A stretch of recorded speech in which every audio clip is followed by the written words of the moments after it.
welcome back to Straight Facts, a sports show that educates and entertains. I'm Joel Schmidt, accompanied by James Jackson and Jake Galley. This past week in sports, everyone, the U.S. men's soccer loses 3-0 to Venezuela ahead of the Gold Cup. The Jets hire Eagles VP of Player Personnel Joe Douglas as their GM. Carson Wentz was given a 4-year, $128 million extension. Woo! David Ortiz was shot in his home country of the Dominican Republic, and Antoine Griezmann is now headed to Barcelona. Here's a fact, straight at you.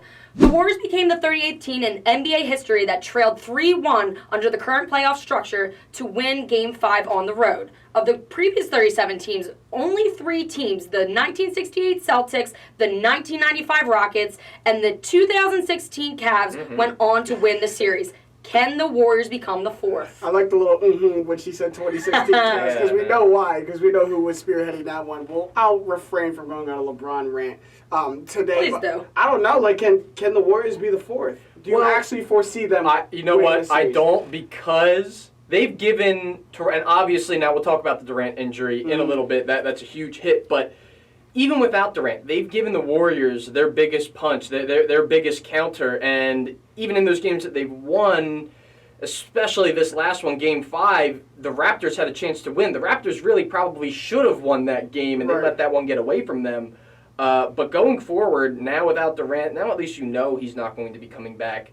I mean, we'll see. If they take this one in Oracle coming up, it totally flips and anything can happen in Game 7, but I don't know. I kind of expect Toronto to come out and take care of business. I do, but I will say this, that the Raptors probably have the most pressure upon them than the Warriors do. The Warriors are going back home, and just like you said, if the Raptors don't win Game 6 in Oracle, it's anybody's series then for Game 7. And it was weird, like how Game 5 really went. I mean, the Warriors outscored the Raptors by 36 points from behind the three-point line, and that's how they get it done. And even still dominating from the three-point line, they still barely won the game. And like you said, probably shouldn't. You can't hinge that on Durant's torn Achilles because that happened in the first quarter, and the rest was Steph and the crew getting it done. Right. I mean, again, if you're a Warriors fan, how happy can you really be right now after that win with that somber ending to the game? Sweet, he was great when he was out there. And Achilles, we just got word that he got surgery on the Achilles. Yeah, Bless true up. Achilles You hate to see that. I don't care what sport you're playing. That casts a shadow over the whole night. It's a strange vibe after it happened, I think, for both sides of it. Real strange. But I don't think anyone necessarily is needed to be blamed here. It happened in a game, right? Like, I've heard throughout the media the entire week that, oh, you know what, like, his medical staff was pushing him. Oh, like, you know, he wanted to play. If you're an athlete, that's in your DNA. You want to get out there and play. And I saw Richard Sherman was saying that there's been a ton of athletes who have came out and defended Kevin Durant. Like, look. Richard Sherman playing on a torn Achilles. Right, he's not going to get, but he's one of the best players on earth. There's no one who's telling him, Kevin, you have to play, especially with the situation coming up this offseason, also something we'll get to a little later. But Durant came out and he had a decent first 11 quick points. 11 quick ones in that game also without Durant. Steph, 31, 8, and 7. Clay also followed up with 26, 6, and 4. Both of the Splash Brothers really, really pitching in, and they had to. The game was really, and we say this a lot, is that it feels like a tipping point. Yeah, it does. It really feels like a tipping point. And like, we were watching the game together. We're noted Warriors haters when they were playing LeBron. And this entire series have been rooting for the Warriors. Yeah, I can't believe you said what you said. What did you say? I wanted them to win the game. I did. I couldn't believe the words that were uttered out this. I mean, look. First off, it gives us more basketball to talk about. Gotta love that. Second off, it makes it an interesting series. Now that Durant's hurt, I mean, I think my feelings change on it a little bit. But you're right. This is and late in the game, we saw it. Steph, when he hit that deep three-pointer, it zoomed into Serge Ibaka, like just head go to hand. He knew He's seen this before. And he had a "That's So Raven" flashback to them coming back 3-1 on him. He's seen this before. Because it's the Warriors just need a little bit of spark. They need just something to cling on to and to hang on to, and they really found it in Game 5, especially going back home. Like, I think they really feel that they can close it, or not close it out, but they can win in Game 6, and then, I mean, they're going to feel as comfortable as anybody going to a winner-take-all in Game 7. I think it's definitely a shift in momentum now that the injury happened. I think the Warriors and Oracle in itself will be up and roaring for Game 6, just for the fact that, we talk about Kevin Durant in the past. He's a people pleaser, right? He's thin-skinned when people are talking about him. He's the most insecure superstar. Right, and not to mention he wanted to get out there. And it's one of those things where, okay, we've been talking about max contracts for him if he's going to leave. Do we even think he's going to leave now after what just happened? I can It's really tough. I can really see him, because he's got that player option. I can really see him opting in, and now that does three things for him. But- One, he can rest on, he can rest on that Achilles and not have to try to go carry a team. He goes back to a for sure fire championship contender, not trying to have to do it on his own. And if he wants to, he could probably sit out the rest of next season and collect $31 million from go his the couch. DeMarcus Cousins. Yeah. No questions route. asked. From his couch. But what I really have to talk about, I know the point has been belabored in pretty much every sports media outlet, but when we were watching it, Jake, you can attest to this. I said this real time. That Nick Nurse timeout was, and still is, baffling. Now, I get that under the 3-minute mark, he had 2 full timeouts that he was going to lose if he didn't use them. But at the point, to put context around it, at that point, they had come off 4 straight Kawhi possessions of a bucket, which ultimately culminated in 10 straight points. And before that, Steph missed a wide open 3, bricked a wide open 3 to where they got the rebound. So they had all the momentum there. If I'm Nick Nurse, I'm going to have to trade those timeouts for the momentum because guess what? Now Kawhi, one of the best ISO players in the league, comes back hot and probably gets you a 5th straight bucket. Here's my only problem with this, is that what are we talking about if out of that timeout, clearly he draws up a play, and what my counter was like, right, you call timeout to make your knockout play. That was like the idea. Right. Guess who else gets to game plan in that same time? Steve Kerr and the Warriors. Probably the best coach out of a timeout in the league next to Doc Yep. Rivers. So, but what are we saying about Nick Nurse if they come out of that and they get a wide open 3? Like, it really comes down to the players executing. If they were to execute the play that he did, and maybe the Warriors did a good job of defending, I haven't really dug into that out of timeout play, but if they go and hit a big shot, we're talking about something totally different where Nick Nurse is this calculated guy who stopped the game because he saw something, he got a wide open shot for them, and it ended up winning them the finals. Instead now, of course, they miss, and then Steph and Clay do what they do. And the Raptors also go on a 3-minute stretch with no bucket and don't get a bucket until the Kyle or the Fred VanVleet layup with 29 seconds left. I think it was to go. Lowry it didn't even go in. Yeah, it got goaltended. Goaltending bucket, and the Warriors went 3 for 3 after that, and of course 3 straight threes ended up being the dagger and the nail in the coffin for that game. Exactly, just to attest to what you're saying. I understand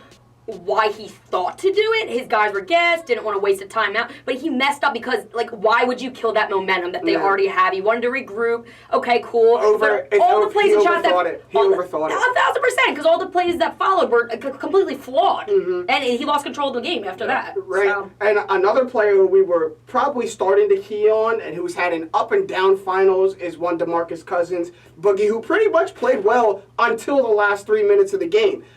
He had 14 and 6 in 20 minutes and 2 goaltends, but the moving screen call at the end of the game, which was what I thought was going to really hurt the Warriors and allow the Raptors to win. Yeah, that looked like cringy. it was the end right there. That was really cringy, but the Raptors really killed him by forcing him to switch on Kawhi or Lowry. Like, they really sought out that matchup of who Boogie was on, put him in a high screen and roll, and he's too slow right now. He doesn't have his NBA legs up under him, and he wasn't able to guard that, and he became a liability on defense. And we're going to see, you mentioned that it's kind of been back and forth with him, and he's been someone who's keyed in on the Raptors, obviously, with his lack of mobility, have keyed in on him, but his level of play is going to determine.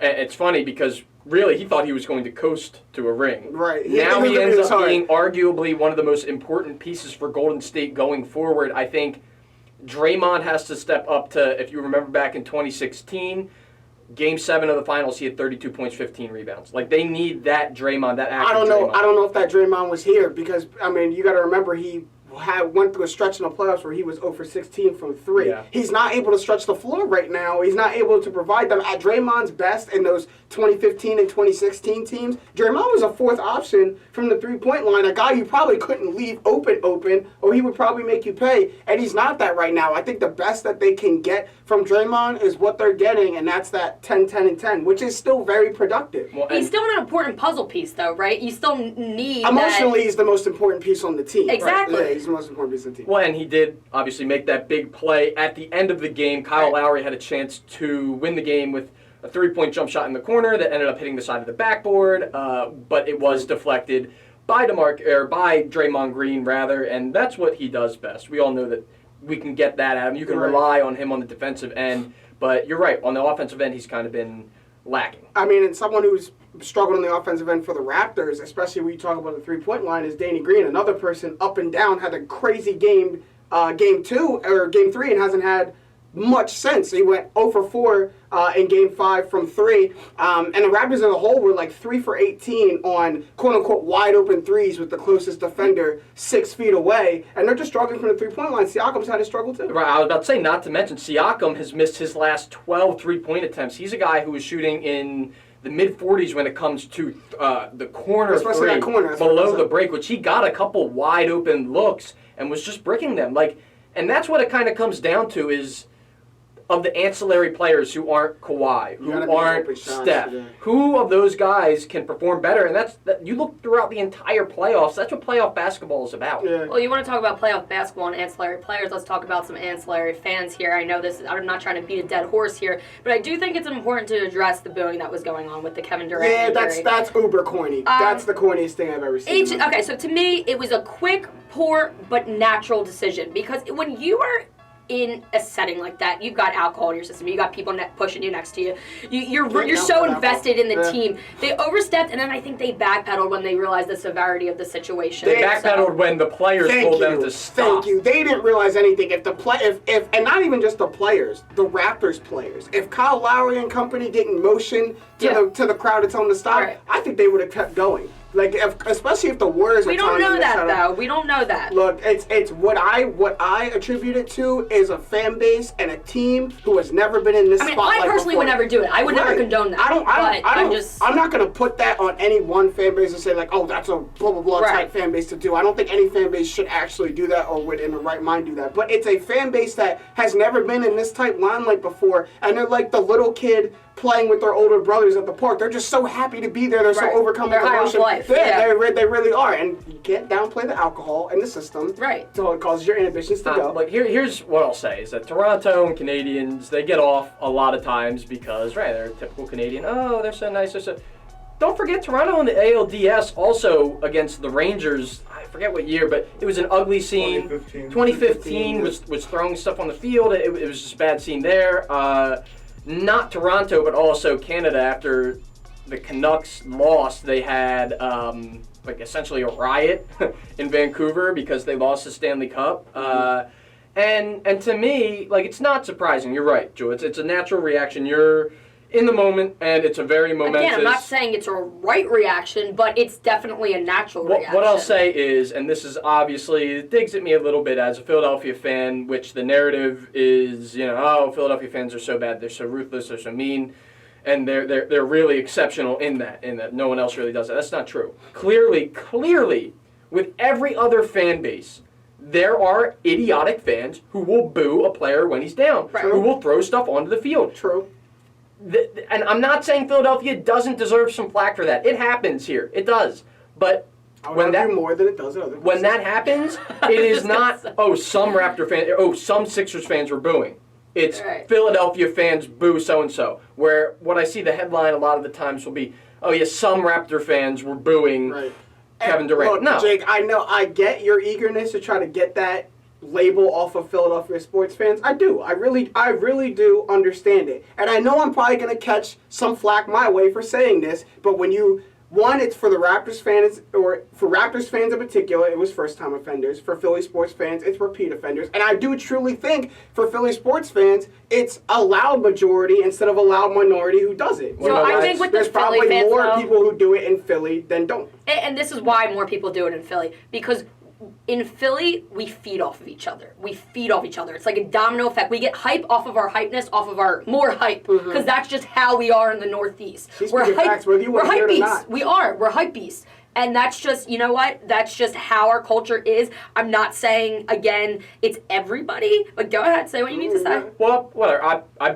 I'm an Eagles season ticket holder. I can tell you that it's not the majority of fans. Zero people were arrested after we won. Zero people were arrested after we won the Super Bowl. That's not the point I want to make. I don't know. A lot of other things happened after the Super Bowl too. I was on Broad Street. You can be happy. By the way, you remember when that awning came down? My roommate was on top of that awning. Want to know where he's from? He's from New York. Okay, so maybe we can stop giving Philadelphia. Right, That's whatever. That's not karma. my point. My point is, I don't know why they're first-time offenders, because they're a loser franchise, Here we okay? go. You don't get anywhere, and Here we then go. the first time that you do get somewhere, you make a mockery of He's your holding the franchise. microphone. Yeah, It's that's ridiculous. very passionate. I Very will double down on passionate. that and say Toronto fans, be better than that. I get that Kevin Durant is on the opposition on the opposing side, but I wouldn't wish something like that upon my worst enemy. And to be fair, Kevin Durant is pretty close to that sphere. So I wouldn't. You want to be able to beat a team at their highest, at their best. And if you're rooting for someone to get hurt, that's just the most trash thing of all time. Right. But we'll go back to things on the court. Yeah, I mean, and I started that conversation, so I'm going to put an end to Good, it. good. Let's look ahead to Game 6. And Uh-huh. by looking ahead to Game 6, I think we need to analyze Game 3 and 4 a little bit. A little so, bit, right. Yeah, those are the other obviously, games that are- Toronto at that point, with going into Game 3, was leading 2-1. They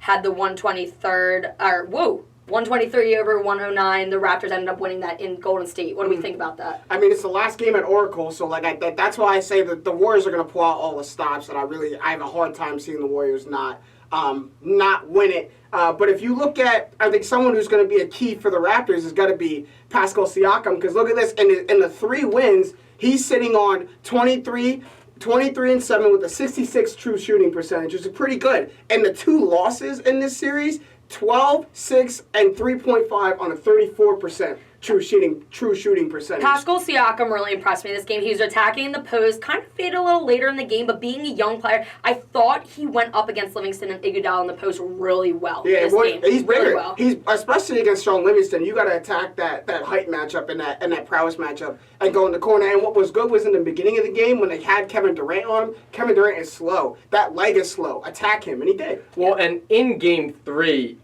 which is the 123-109 victory for Toronto, Siakam, where he really shined, was distributing the ball as well. He had 18 points, 9 rebounds, but the 6 assists is huge because, as you said, when he's attacking downhill, it's now not just Kawhi that you have to close out and send help defense. You now have Kawhi posted somewhere, and with Siakam drawing the defense in, that only opens up. I mean, that's basic basketball, but when it's not just Kawhi Leonard, we've seen Right. him laboring through what looks like a quad. I don't even know if he's really that injured anymore, but he's clearly not 100% on that leg. Right. And I mean, the more workload you can take off him, the better. I mean, you got to make the Warriors work on defense. You cannot allow Steph Curry to hide on defense and not exert energy, or Klay Thompson, because then that's where they come back at you on the offensive end. And not really just Siakam sharing the ball, but the Raptors as a whole. It's what really worked for them in their 3 wins. Or in their 2 wins this series at Oracle, is they assisted on 68% of their made baskets. So when the ball is moving, kind of like the Warriors brand of basketball, when the ball is moving and ever flowing, that's what is really working for the Raptors. You can't allow just one player to get it going, and they've really toned down the ISO plays with Kawhi. Well, speaking of Steph Curry, he had a career high of 47 points this game. Right. He made some Almost ridiculous wasn't shots. enough. It literally almost wasn't enough. That was insane. And look, Jake, you hit it on the nose. He's got to get more help, and I don't know if he's going to get that, and it's really got to come from players not named Klay Thompson or Draymond Green. They're going to have to find. That's why I think you said Boogie's going to become one of the most pivotal players in this series now. His matchup with Gasol is even more amplified. Right, yeah, and you talk about Siakam and how his the difference he makes in their wins versus losses. Looking at that through the same lens for DeMarcus Cousins, in their 2 wins, he's averaging 12.5 points, 8 rebounds, and 3.5 assists on 64% true shooting, compared to the 3 losses, 4.3 points, 2.3 rebounds, 1.7 assists. That's why, he has to be the guy, because all of the other Golden State Warriors who are stars like Klay and Draymond and Steph, they've all been hitting on all cylinders for pretty much all the games. Right. DeMarcus Cousins is the one variable who, when he's going and he's playing well, he can be a star. Obviously, we've seen what DeMarcus Cousins can do. He's a superstar when he's healthy. Yeah, but he goes in spurts, right? But He goes and that's in a shame, spurts. because we talk about the Achilles injury. It's something that he battled Very through, and then non-consistent. obviously And a quad. And another Yeah. quad. I Same mean, way. I'm personally amazed that he was able to work back and is now playing big minutes in this series. I thought when he held that quad, was it against Portland or the Rockets? He earned against the Clippers. Against the Clippers. Oh, first excuse me, series. right, yeah, wow. Second game of the all the way playoffs. back in, Yeah, second right, game of the and, playoffs. he was able to work back. I thought he was done. Well, I so. mean, you mentioned Draymond Green. We were talking about him a little earlier. I thought Draymond and Iguodala both did a really good job of kind of trapping Kawhi at multiple points in the game, and they were both hitting a few threes here and there. And the biggest trap came with Klay Thompson and Iguodala at the very end of the game. And I think it's hilarious. That's something that we can talk about. That's hilarious at the end of Game 5 is people almost getting on Kawhi for not taking a bad shot. For not, That's when you know you've made it, right? Yeah, you're not Kobe, you're not Michael, because you didn't go and force a bad shot in a double team. No, Kobe would've shot it. Kawhi made the right play, and then Fred VanVleet made the right play of getting it to the corner. Right, Lowry, if he with no hesitation gets that ball to Lowry and he puts it up, like that's the best shot you're gonna get. Yeah. Like it flashes back to I forget the specific game, but when LeBron kicks it out to Korver, yeah, and Korver misses, right. It's the right play. It's just how the ball falls kind of is how the narrative is drawn up. And Kyle Lowry, obviously, it got blocked, but it was another Kyle Lowry slander game after that because there wasn't immediately the Draymond block coming out. Which sucked because it overshadowed a pretty good game from Kyle Lowry. And then I feel bad for. He's someone who I feel bad for. You were clowning him the one episode. I mean, just Kawhi in general. I mean, he has his moments where he can be clowned. So Right, it's like, let's take true. that into account. But just like going back to Kawhi, he had 30 points this game. He was 9 for 17 shooting. Got to the free throw 11 times. What interests me the most about Kawhi, the fact that he's motionless after the games, during the games. James and I were just watching his post-game, or pre-game, I should say, going into Game 6, thoughts on KD's injury, and he doesn't show... I almost couldn't get through watching it. It was tough to watch, Yeah. but what I will say is after this game, he kind of said, we still have more games to play. This was kind of like, okay, we did what we needed to do, let's get in and out, on to the next. Right. I like that mentality. He's got a short memory, and you got to have that being the star. You can't get hung up on. It's funny because he's surrounded by a fan base, a city, a country that gets like hung up on stuff. Right. And he's the ultimate. We got to let it go and move on. I mean, after they won Game 4, I mean, you saw a bunch of clips of the Raptors walking to the locker room. Not one smile, not one clap, not one cheer. I called it the Kawhi effect. He's really had that kind of effect on the rest of the team. It's like, look, we still got more games to play. Did we win the series? No. Yeah. Did we do what we needed to do? No. I mean, you saw the clip of, remember Norman Powell trying to give Kawhi the fist bump at bizarre. halftime, and Kawhi just didn't get. Did we win game? Right. No. Norman get No fist bump administered. Yeah. Right, moving on to Game 4, though, it's, going into that game, clearly the Warriors still aren't the same team without KD. No, they're not. Steph and Clay are really having historic series, whether people want to admit it or not. Steph is right now on 32, 5 and 5 on 60% true shooting percentage, and Clay is shooting 57% behind the 3-point line at 8.7 attempts per game. That's vintage Clay, but they're going to need people who aren't named Steph, Clay, Draymond, and Boogie to help them like they have in so many past championship runs. They're going to need their role players to step up in these last two games. Right. Clay was hitting every three he possibly had the opportunity to in the third quarter, and obviously the fourth quarter, Steph was hitting amazing shots. Right. And speaking of Steph, you talk about 32.4 points and 60.7 true shooting in the finals, which he's doing. The only players to match or exceed that are 92 MJ, 02 Shaq, 17 Durant, 17 LeBron, 18 LeBron, and then now Steph Curry this year. So I will say, Steph had some fair criticism on him coming into this postseason, and for the most part, he has dispelled that. Like, Durant being out, obviously we've talked about it ad nauseum. There's so many times that people have tried and to say, oh, they're better without Durant. I don't think they're necessarily better. We've talked about they're not better without Durant. Curry is better without Durant, Right. and that's all he needed to prove is that, hey, look, I'm still that two-time MVP that I was before KD got here. But is it all that he needed to prove? Like, he will put 47 points in a loss. Like, yes, he may be better without Kevin Durant, but is he still able to carry a team to a finals victory by himself? And it just looks like he's not able to do Well, that. I mean, whatever. LeBron didn't really get any flack for not being able to do it despite putting up monster numbers. I'd say that falls under the same category of what Curry is doing right now.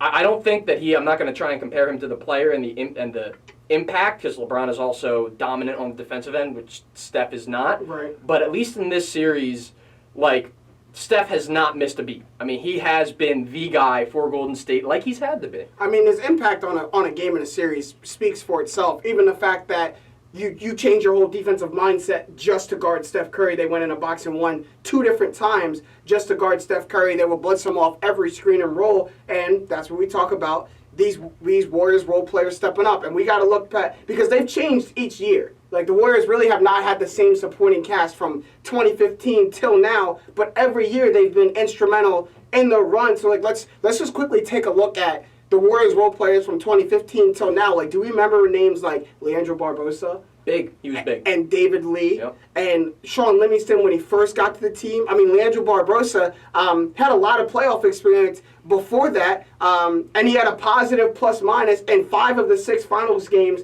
that he played. Like, I remember Leandro Barbosa hitting big shots in the 2016 finals, and he would go absent until he was needed to hit those shots. Well, in that 2015 year, I mean, you got to think about who they were going up against as well. A very thin Cavs team without Irving and Love, and then you look at the bench guys, and that's really, like you said, that's where they applied the most pressure. I remember Sean Livingston.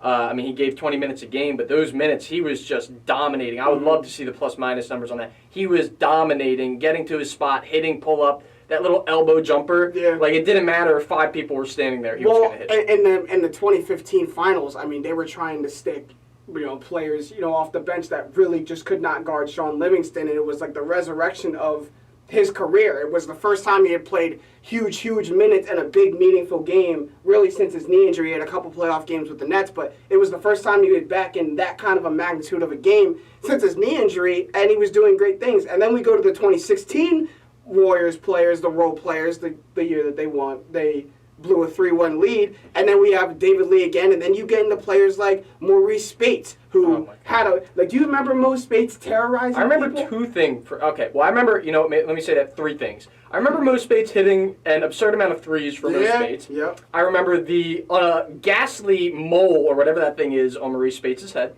And then I remember Maurice Spates blowing a wide-open dunk. It was right before break the timeout, Right. so they played it again and again and again. And he just misses. I mean, there's no one on that side of the court. Former Sixer, Mo Spates. And went on to the Clippers after that. Look, the energy he brought off the bench, spoke for itself. It's the reason why he was so good. I mean, per 36 minutes, he was averaging 22.2 and 10.3 rebounds, and then shooting close to 40% from the three-point line, which, if you want to be a bench player on the Warriors, that's pretty much all your requirement. Especially as a big. I mean, that is great contribution. So, guys, all in all, obviously, the Warriors have transitions from that 2015 team to that 2018 team to a veteran team for sure. And they have what the Raptors don't, which is that continuity between Steph, Clay, Draymond, and Iguodala. It allows them to kind of read each other a little better on the floor and know exactly where each is going to be on the floor. But somebody who has stuck with the Warriors throughout that evolution is KD. And you know what?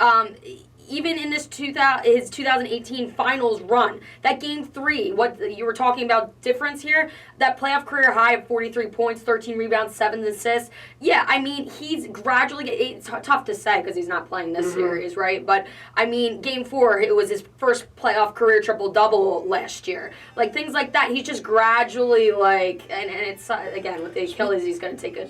Yeah, it's unfortunate. But speaking of someone who stuck with the team, and you speak about last year specifically, Andre Iguodala, he seems like he's been old for 5-6 years. All right, Iggy. Don't do Iggy like that. No, I love Iggy, but it's like that. Well, you usually around this time is when you start declining, especially a guy like Andre Iguodala who banks so much on his athleticism and so much on his timeliness. You miss a half second and you're suddenly unplayable. I feel like Iguodala and Draymond, you kind of see them, they don't want to shoot the ball, but they will, if that makes sense. It isn't their gut initial reaction, Yeah, that's true. But they will. If they're left open, they're going to shoot. And exactly. that's what the Warriors preach. If you're left open, shoot the ball. Don't hold it. You're open. You'll mess up the offense. Yeah, shoot it. And Iguodala from 2015 to 2018 barely declined, and then 2018 happened, 2019 happened, and he had the injuries plague him, and then that's when you saw his three-point shot plummet. Went from 36% to 28%.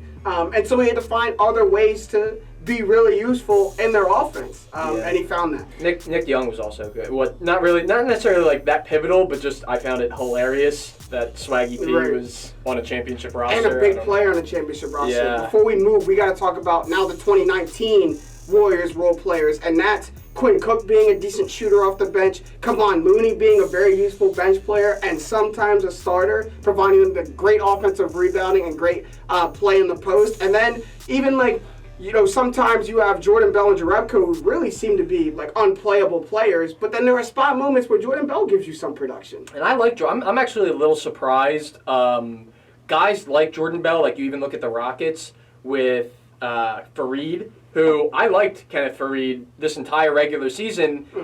He's a rebounding four. High energy, yeah. And those guys have like no place out on the court. If you can't shoot, you're not going to get any playing. No, I mean, as a Rockets fan, it kind of really surprised me that Kenneth Fareed was getting 0 tick in that Warriors series. I didn't like it. Thought they could have used them. But you're right. If you can't shoot the ball, if you can't stretch the defense, make the defense move, and you're not 7 feet tall under the basket and a huge-time shot blocker, you really got no place.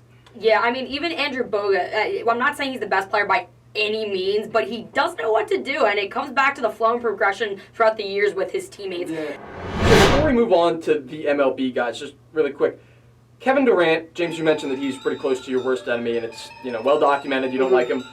Does him getting injured change his narrative in the mass media? Does it change his narrative at all for you? No, it doesn't change. Look, do I feel bad for Kevin Durant? Yes. Do I wish he had an injury? No, I'm not a terrible person.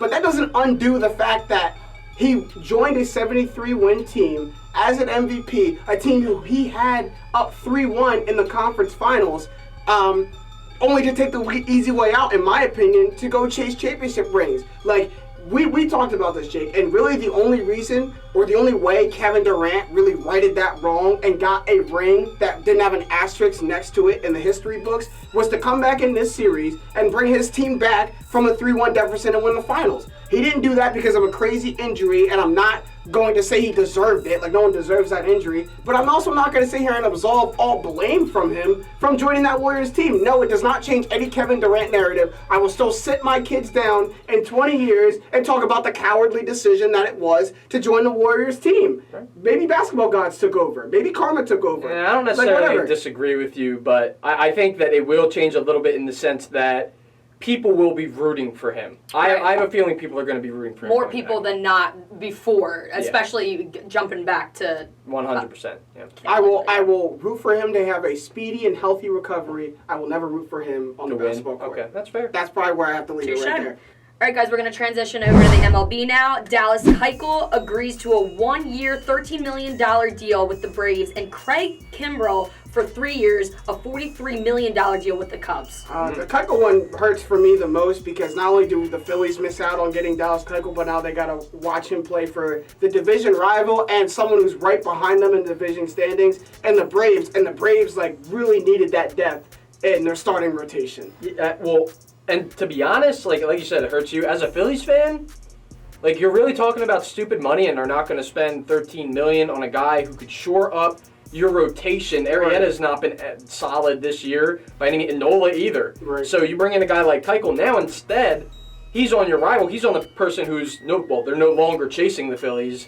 They're ahead of the Phillies or tied or depending on how things shake out tonight. I mean, it's always changing in baseball, but the Braves are going to be right up against the Phillies battling for the NL East, and now they bolster their rotation. And after Julio Teheran, their fourth and fifth starters on the Braves in a combined 22 starts have an ERA above 6.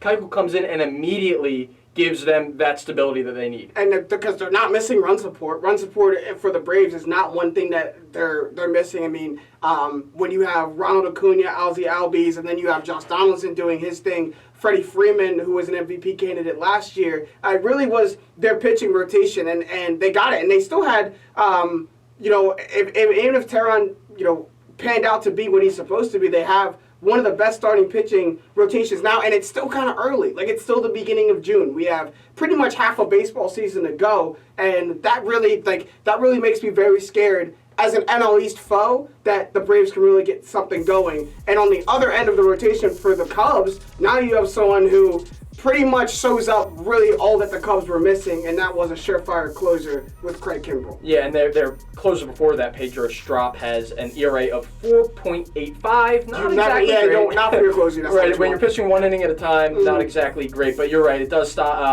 fix that up. And really, another angle to look at this from is that these are guys who are going to have way less tread on their tires come late in the season. Yeah. I mean, Keichel's already missed however many games, and he's probably not going to be back onto the field until they get up into game. But same with Kimbrel until they get up to game speed. So yeah.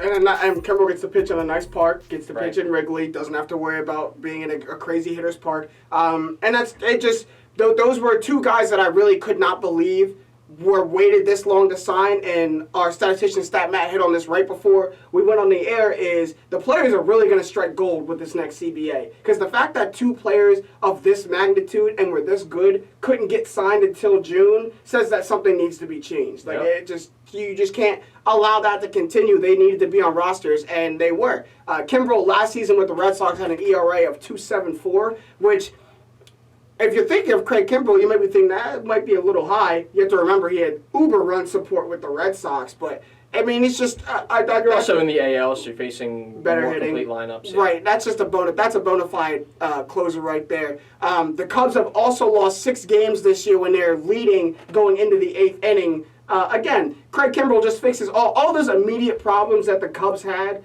in this season. Craig Kimbrel just immediately fixes right on that signing. And I think that's probably the best team, or the team who may have needed that closer the most. Yeah.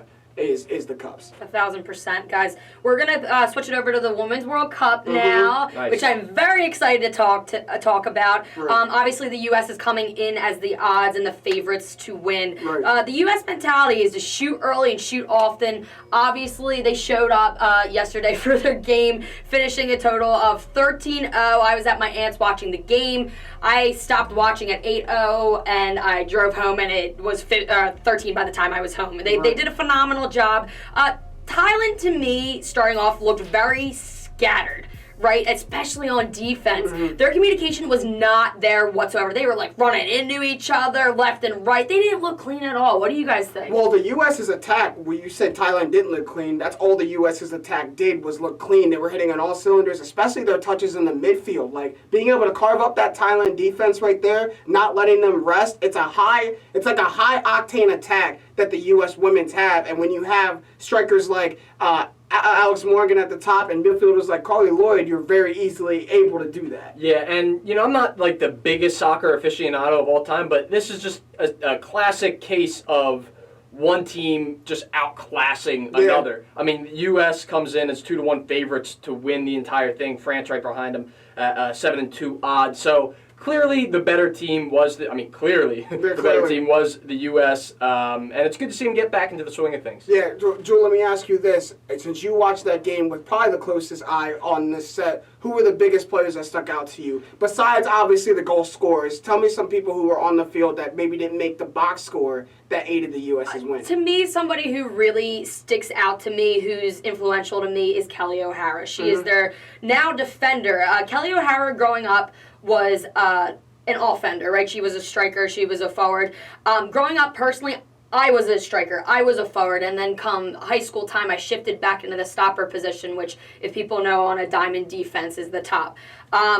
Throughout the years, it is such a valuable and instrumental trait to possess as a quality defender, to be able to chip the ball and continuously into the box like Kelly O'Hara has been doing, and obviously did in this game, to assist on a couple plays. And she does it ever so gracefully over the course of her time on the team. And this is her 3rd World Cup. She started her career as the attacking player and has transitioned beautifully. And I can relate. Like it definitely opens your view of the field being back that way, and you can navigate who to pass it to better. Right, you can. That's why I think the U.S. were so good on counterattacks. They didn't have too many counterattack options against Thailand, but when they get into games and they have Sweden in the group, when they get into games against Sweden, and then they get to the knockout stage, those counterattacks are going to be big. If you let up opportunities and shots at them on your own end and they don't go in, having someone like Kelly O'Hara on the defensive end, who was a striker, can really get that break started. Because she's seen both sides of it. She's seen exactly. it. She knows exactly who should I get this ball to now to aid on the break, and then it's an all-out attack from the U.S. Exactly. Like when I was watching the game yesterday, I'm seeing when the U.S. is in Thailand's territory operating with the ball, the defenders are almost in front of the midfield stripe. They're in attacking territory, like ready to aid, and then they're still able to get back on defense, not letting anybody behind them. I mean, it's an offsides, but not letting anybody or the ball get behind them at any point. But their defense is one of the best in the world. I mean, they're just a complete team. Defense wins games. I really don't see a team right now, like Jake said, I'm not the craziest soccer aficionado either, but, you know, I really don't see a team beating the U.S. women's team. No, they're murdering it right now. Yeah. I mean, and look, these women deserve equal pay. I'm going to say it. Yeah. They really do. This is opening a can of worms, I'll be honest. Look, here's I could go off. here's I'll keep it simple. Here's what I'll say on the subject. The men earn more money right now because they bring in more money. It's really based on, come on, we're America. We know that America runs on dollars and runs on revenue. So then guess who it's up to? It's up to the viewers then to really shift that. It's a societal shift that needs you know to what I mean? happen. If the U.S. Women's World Cup, especially from the U.S. side, gets as much attention, as much coverage as the men's did, we will start to see that shift. They'll start to bring in more dollars. Yeah, so I think that's what we got to point to. We got to look ourselves in the eye and say, if we truly think these women deserve as much as the men get paid, let's watch them as much as we watch the men. And also, Ballon d'Or winner Ada Hedberg is boycotting the World Cup because of the lack of equal pay. Mm-hmm. So it's good to see people take a stand, and you're right. I mean, it's something that is definitely a work in progress is what right. it is. It is definitely time for I just like to see everybody woke and realizing that no one's really naive to the fact that there's a huge gap and it needs to be closed. Yeah. And before we move on to Speaking Facts, just want to let you guys know that we are going to be introducing a mailbag segment. The name is still up in the air, but essentially, if you guys have anything that you think that we missed, that you think that we should touch on, send us a 24-second, just same as a shot clock. You got a shot clock. Send us audio or video of you with your hottest hot take, and we'll respond to it on the show if it's good. And that'll be being implemented either next week or the week after. Yeah, all you got to do is send it to our DMs. Everyone knows what our Twitter and Instagram is, @StraightFactsPod. That's STR, the number 8, facts_pod. You put that in the DMs, and like Jake said, it could be a question, comment, concern, anything about sports, or if you want to talk about pop culture too. It's your sound off, it's your segment, and you're talking to us, and it's a great chance to be featured on the show. Yep, absolutely. Yeah, and don't forget also, guys, we do have a giveaway with Veda Studios. You can find her work on Instagram @VETA Veda Studios. Does custom kicks. Speaking of the World Cup, a lot of fresh kicks out there. You can get your own pair of customized free kicks with our giveaway that we are doing. All you have to do, you have to go to our social media, as James said, @StraightFacts, STR8Facts_pod on Instagram and Twitter. Go to the post that will be designated for the giveaway. You'll see it. And all you have to do is like, follow, and comment your shoe size and what your favorite sports teams is. That's it. And you'll be entered to win. It's pretty easy. I hope, and like, look, if nobody does it, then I'm taking home a fresh pair of kicks. That's all that it is. They're fresh as hell for sure. All right, guys, speak some facts to me. DeMarcus Cousins said, commenting on KD's season, athletes are only idolized as star players, not human beings. So when we do human-type things, we're seen as bad guys. Is he speaking facts? Yeah, he's speaking facts to a little bit. I think it's only recent that players have been speaking up to that. But as old as sports are, these guys have been seen as, you know, players and not humans. What they can do on the field, not really what they do off the field. And I think DeMarcus Cousins is just, and it's coming after KD got cheered by the Raptors fans after he tore his Achilles. But that's really what he's speaking to. But I mean, I'll also say this: when you make millions upon millions of dollars in one calendar year, are you a human? Yes. Are you a regular person in society? No, you're a public. No, you're the elite. now You're the elite. and you gotta realize that it comes with the territory a little bit. And I'll also, like, first off, I agree with DeMarcus, right? Right. I think that people do kind of really amplify everything that an athlete does. To that point, Kings broadcaster Grant Napier went off. I don't know if you guys saw this on social media, just ripping DeMarcus Cousins. And DeMarcus Cousins with the Kings, there's a lot of bridges that he's burnt, a lot of things that he did, but essentially Grant was saying that DeMarcus Cousins should be the last person talking about how you treat other people, because in his time at the Kings, he would curse out other fans, he would curse out people at the airport, he would curse out anyone that he felt like it. So really, maybe the message is okay, and I think Grant Napier did agree with the message, but DeMarcus Cousins is the wrong one delivering it, and I do agree with that. I mean, but has he grown a little bit? Because we haven't heard any of these outcries happen from the Pelicans organization. And then when Boogie went down with that Achilles injury when he was on the Pelicans, I mean, Anthony Davis wore his jersey in the All-Star Things game. change when you win games. Yeah, the games with the Pelicans winning. Right. Well, they made the playoffs. And got swept. And got swept. All right, guys. Malcolm Jenkins said, "I believe I've outplayed my contract." Is he speaking facts? Go ahead and talk to me, Jake. Go ahead and talk to me. Yes, he probably has outplayed his contract. No, I don't think that he deserves a new one. You sign your contract. I mean, look, you sign your and that's not to say I don't think the Eagles will give him a new one. The Eagles are the type of organization that takes care of their players. But, like, look, you made that deal. You signed on the dotted line knowing that there's a chance that you do perform better than that number. That's what the negotiation is about, is getting yourself the best number. And he's like, look, I don't expect to be the top paid guy, but I at least want to be paid within the... He's right now like the 9th best paid safety. Mm-hmm. He should probably be up near top five. But guess what, man? If you want to go and make a new deal, then have your contract end after 2 years, and then you'll be in free agency, and you'll get that top money. But, okay, like, you're saying that players sign a dotted line saying, like, and almost you got to have the understanding that you may outplay that contract. True. But I also have the understanding that if I outplay that contract, I should be able to go to my team and say, hey, what you're valuing me at right now, I'm better than that. And you have the ability to pay me at that value. Well, then you should bake into the value. contract incentives for performance, and which is done quite often in the NFL. Yes or no, he was the only Eagle on defense last year to play every defensive snap, yes? Yeah, no. Let's not question his importance to this team. He's probably the leader of the... If I had to pick a leader for the entire team, I'd go with him over Carson Wentz just because of the time that Wentz has missed. Mm-hmm.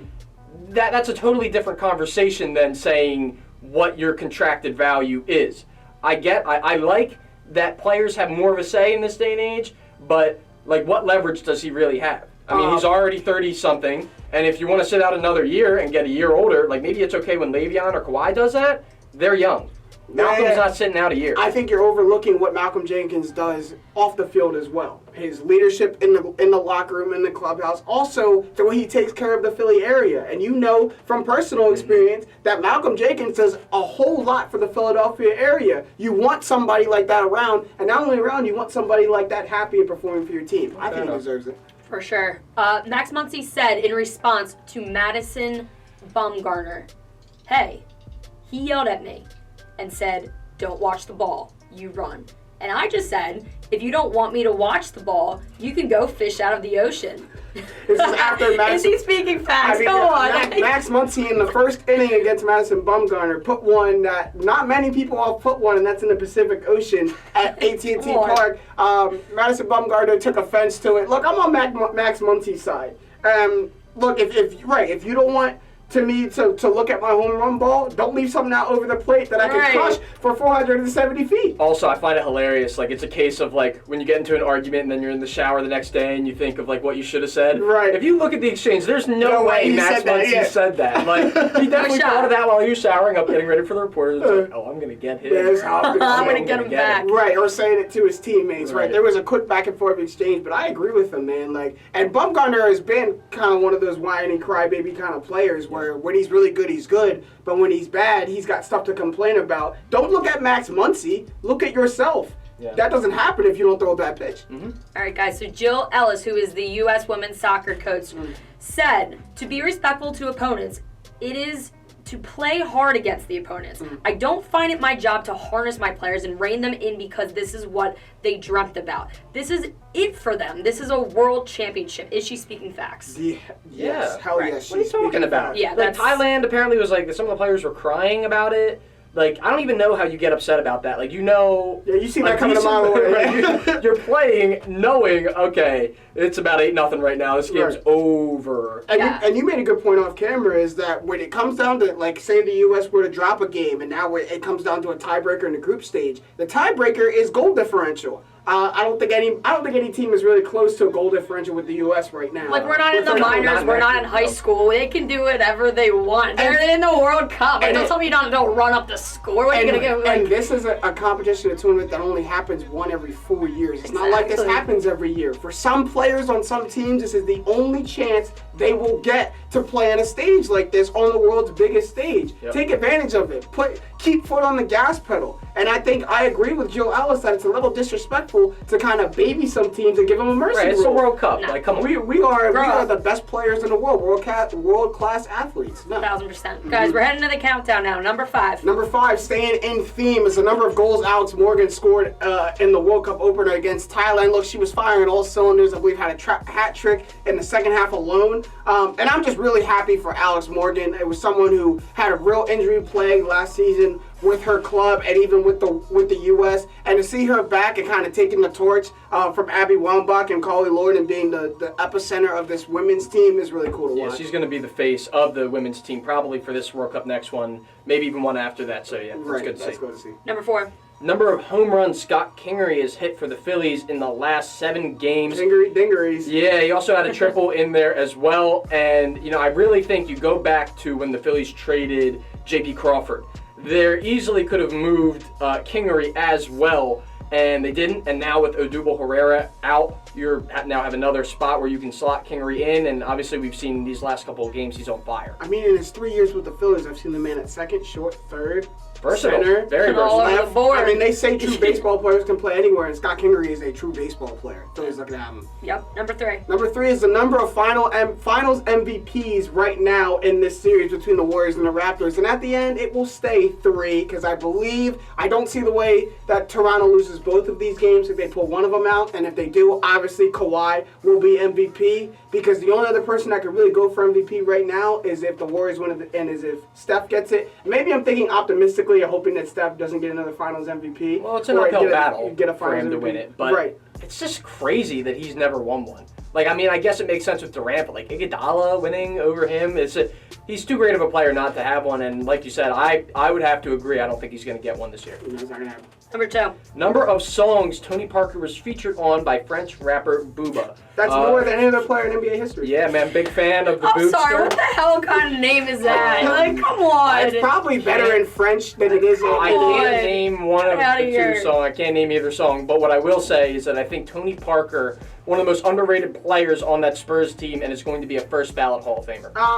Easily, and I don't really know if anybody questions that. I did hear some clamoring and people say he might not make it first ballot, but no, Tony Parker was as instrumental on those Spurs teams as anybody out there, and from a point guard aficionado, that Tony Parker is one of the best in NBA history. Bring it down to number 1. Number 1 is for the first perfect game thrown on this date in MLB history in 1880 by John Lee Richmond. 1880. Can you just fathom that for a second? That baseball's been around for that long. And that's why they call insane. it America's pastime. It is nuts that they have accurate records back to the 1880s. Oh my god. Right. He was throwing gas, man. He was throwing 65. Yeah, I can't. Yeah, meters. they had to be throwing topping at like 75 miles an hour. If you would pluck one of those players from back then and put them in now, Stick Chapman back in Oh, there. and or put someone up now and try to have them hit a Wainwright like 12-6 curveball. They'd be screwing themselves into the dirt. Yeah. But that's all the time we have for this episode. We go to At the Buzzer. Julie, you have anything to say at the buzzer? I do, I'm all about my She props. has a prop boy, she got again. another I saved this lovely, let's zoom in on this lovely Starbucks cup I got today.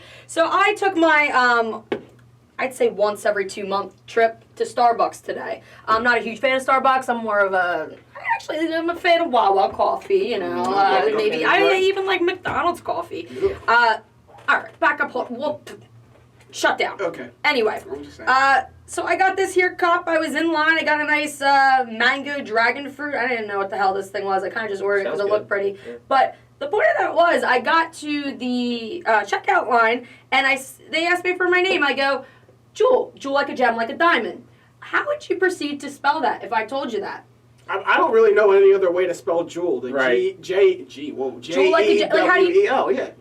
Maybe they thought that was just like your Jewel like a mule mantra. was how it's spelled, J-U-L. Jewel like a mule. I don't. Not jewel like a diamond, jewel like a gem like a diamond, man. jewel like a mule. They did it to you. So what I you always gotta- find it a little offensive. So at what this you gotta point. say to Starbucks then? What you gonna say to Starbucks? Figure it out.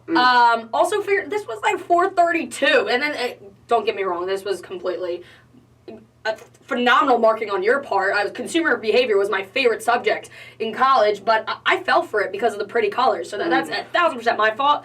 That being said, learn how to spell. Boom. That's Jules' buzzer.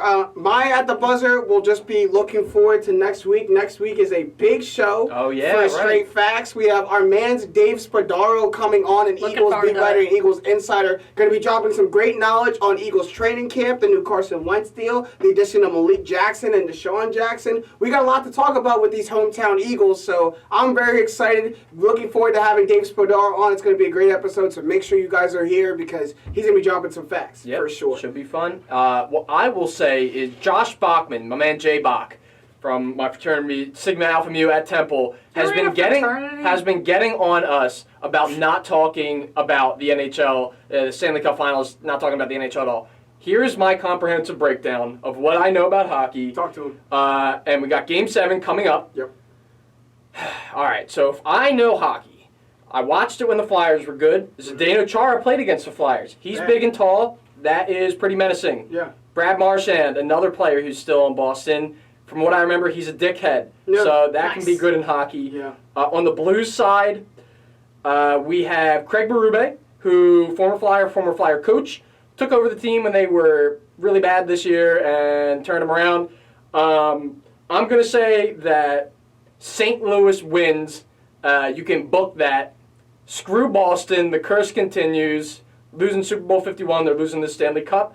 And there you have it, Josh. I hope you were happy. My comprehensive breakdown of the NHL. I really hope you enjoyed that, Josh, because it's probably the last time you will hear NHL talk on this podcast. But that's all the time we have for this episode today. Big ups to Greg Barron, Kyle Sobieski, and Statbat Robinson behind the camera. For my partner, Joel Schmitz. It's been real, it's been fun, it's been real fun. For my main man's Jake Galley, I'm James Jackson, and these have been the facts. Straight up.